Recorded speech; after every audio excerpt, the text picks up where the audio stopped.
Let's learn about defining functions.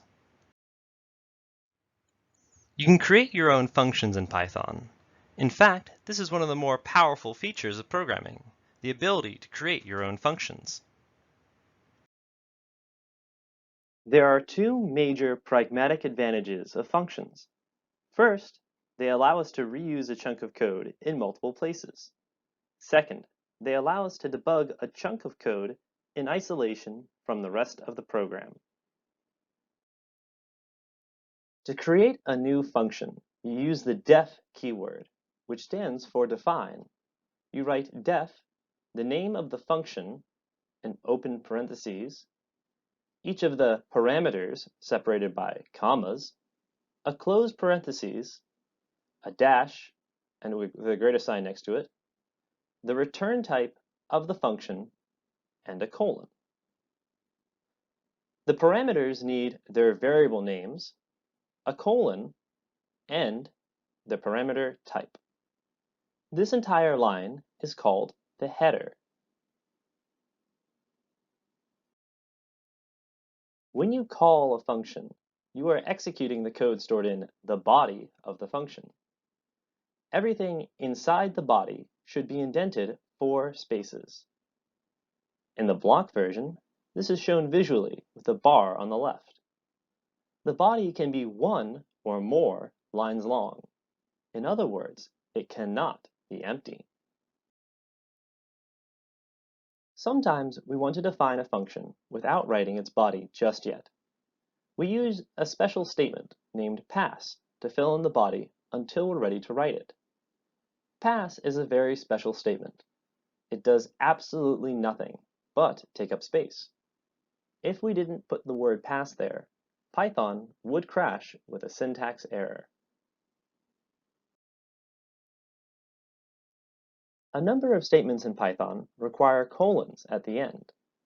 Functions require colons at the end of the header.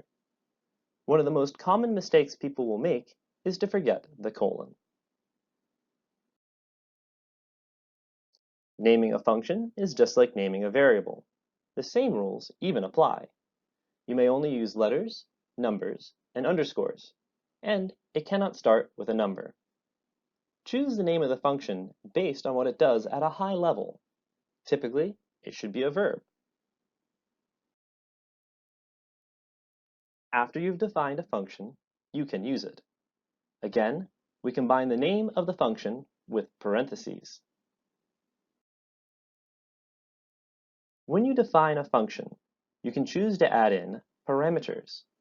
These parameters will take on the value of the arguments when the function is called. This can be very tricky to understand. Remember, variables are passed into a function call as values. When you manipulate the value of the parameter, you are not changing the original variable. That means the code below prints 5 instead of 0.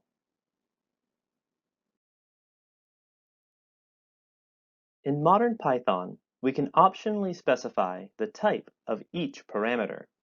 So far, we know of 5 types: int, str, float, bool, and none.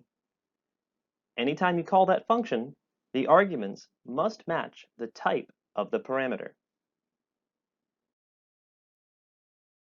When defining a function, you can make it return a value. Most functions return some kind of value. We make Python return values using the return statement. We can also specify the type of value that the function returns using the arrow and a type in the header.